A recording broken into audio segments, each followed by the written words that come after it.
यज्ञ की समाप्ति पर जब देवता लोग अपना भाग ग्रहण करने के लिए आए तब ऋत्विजों ने कहा कि यजमान को वर दीजिए।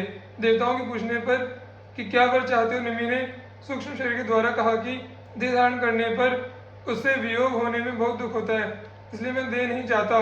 समस्त प्राणियों के नेत्रों पर मेरा निवास हो। देवताओं ने यही वर दिया। तभी से लोगों की पलकें गिरने लगी। देवताओं ने आशीर्वाद दिया कि राजा निमि बिना शरीर के ही प्राणियों के नेत्रों पर अपनी इच्छा के अनुसार निवास करें। वे वहां रहकर सूक्ष्म शरीर से भगवान का चिंतन करते रहे। पलक उठने और गिरने से उनके अस्तित्व का पता चलता रहेगा। इसके बाद महर्षियों ने यह सोचकर कि राजा के न रहने पर लोगों में अराजकता फैल जाएगी, निमि के शरीर का मंथन किया। उस मंथन से एक कुमार उत्पन्न हुआ। जन्म लेने के कारण उसका नाम जनक हुआ।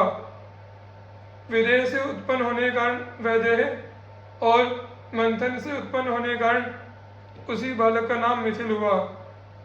उसी ने मिथिलापुरी बसाई। यथा जन्मना जनकः सोऽभूत् वैदेहस्तु विदेहजः मिथिलो मतना जातो मिथिला येन निर्मिता भा। इस वंश के सभी राजा आत्मविद्याश्रयी अर्थात ब्रह्मनिष्ठ होते आए हैं। मुनियों के आशीर्वाद से यह वंश सदा से योगी ज्ञानी भक्त रहा है।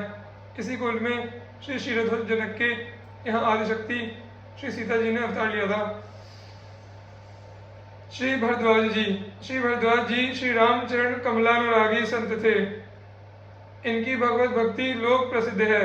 भगवत भक्ति का इन्हें आदि स्रोत कहें तो अत्युक्ति न होगी। श्री रामायण जी की कथा का प्रचार तो इनके ही द्वारा हुआ। ये श्री गंगा यमुना जी के परम पावन संगम पर प्रयागराज में रहते थे। भरद्वाज मुनि बसे प्रयागा, तिन्हि रामपद अति अनुरागा। प्रत्येक मकर में समस्त ऋषि कल्पवास करने आते थे और इन्हीं के आश्रम में आकर ठहरते थे। एक बार याज्ञवल्क्य ऋषि को इन्होंने आग्रह पूर्वक कुछ दिन के लिए और रखा था भगवत कथा सुनने के लिए। इसलिए उनकी विधिवत पूजा करके बोले, नाथ एक संसो बड़ मोरे, करगत भेद तत्व सब तोरे। कहत सो मोहि लागत भय लाजा, जो न कहूं बड़ होय काजा। एक राम अवधेश कुमारा, तिनकर चरित विदित संसारा। नारी बिरह दुख लहयो अपारा, भयो रोष रन रावण मारा। प्रभु सोई राम की अपर कऊ, जाहि जप त्रिपुरारी। सत्य धाम सर्वज्ञ तुम्हा, कहो विवेक विचारी। याज्ञवल्क्य जी सुनकर हंस पड़े। महामुनि भरद्वाज और उन्हें संदेह, यह तो असंभव है। जगत के हित के लिए ये राम कथा सुनना चाहते हैं, जिससे सभी राम कथा को बार बार सुने। अतः वह हंसकर बोले, चतुराई तुम्हारी मैं जानी, चाहो सुने राम गुण गूढ़ा। की नहीं प्रश्न मनोवती मूढ़ा। तब याज्ञवल्क्य जी ने समस्त कथा सुनाई। वही राम सुर सरिधारा श्री रामायण हुई, जो त्रैलोक्य को पावन करने में समर्थ हुई। भगवान श्री रामचंद्र जी वनवास के समय सर्वप्रथम इन्हीं के आश्रम पर आए। उन्होंने प्रार्थना की कि 14 वर्ष तक यहीं रहिए। भगवान ने कहा, यहाँ से अवध समीप है, रोज भीड़ लगी रहेगी। इनकी आज्ञा लेकर भगवान इनके बताए वे स्थान चित्रकूट पर चले गए। भरत जी जब श्री राम जी की खोज में आए तो इन्होंने उनका इतना भारी स्वागत सत्कार किया कि वे आश्चर्य में पड़ गए। श्री राम जी से भी अधिक इन्होंने उनका सत्कार किया और स्पष्ट कह दिया, सुनो भरत हम झूठ न कहहीं, उदासीन तापस बन रहहीं। सब साधन कर सुफल सुहावा, लखन राम से दर्शन पावा। तेई फल कर फल दरस तुम्हारा, सहित प्रयाग सुभाग हमारा। भरत जी लज्जित हुए। मुनि ने उन पर अनंत प्रेम दर्शाया। राम ते अधिक राम कर दासा। महामुनि भरद्वाज क्षत्रिय श्रोत्रिय ब्रह्मनिष्ठ ऋषि थे। इनकी एक कन्या याज्ञवल्क्य जी को विवाही थी।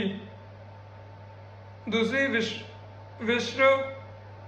विश्रवा मुनि को, जिनके पुत्र कुबेर जी हुए।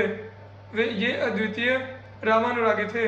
श्री दक्ष जी, दक्षोंगुष्ठा स्वयं भुवा भा, अर्थात दक्ष जी ब्रह्मा जी के अंगूठे से उत्पन्न हुए। स्वयंभू मनु की कन्या प्रसूति दक्ष पत्नी हुई।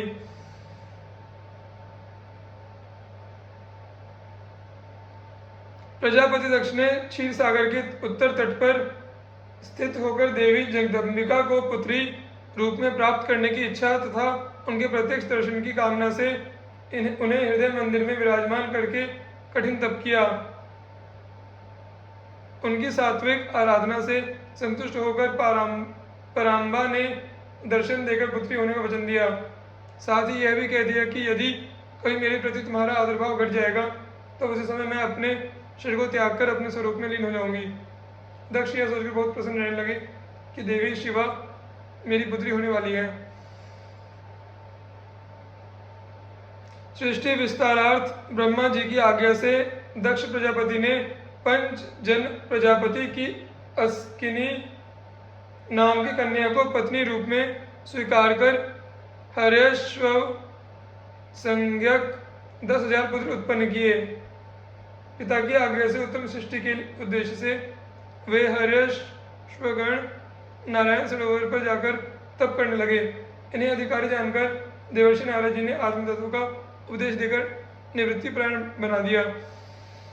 तत्पश्चात दक्ष ने शबलाश्व संज्ञक 1,000 पुत्र उत्पन्न किए, परंतु श्री नारद जी ने इन्हें भी पूर्ववत ही परमार्थ पथ का पथिक बना दिया। अब की बार दक्ष ने कुपित होकर श्री नारद जी को शाप दे दिया कि आज से तीनों लोकों में विचरते हुए तुम्हारा पैर कहीं स्थिर नहीं रहेगा। नारद जी ने इसे भगवान की इच्छा हुई मानकर शाप शिरोधार्य कर लिया। श्री दक्ष जी ने प्रसूति के गर्भ से 24 कन्या उत्पन्न करके उन्होंने बड़ी प्रथम 13 कन्याएं धर्म को ब्याह दी। शेष 11 में से एक अग्नि को, एक शिव को, एक पितृगण को ब्याह दी और अन्य 8 मरीचि, अत्रि, अंगिरा, पुलस्त्य, पुलह, क्रतु, वशिष्ठ, भृगु इन 8 प्रजापतियों को ब्याह दी। प्रसूति की कन्याओं द्वारा विशाल वंश परंपरा त्रिलोकी में फैल गई। प्रजा की वृद्धि का कार्य जैसे दक्ष द्वारा हुआ ऐसा किसी से न हुआ, इसलिए ब्रह्मा जी ने इन्हें प्रजापतियों का नायक बना दिया।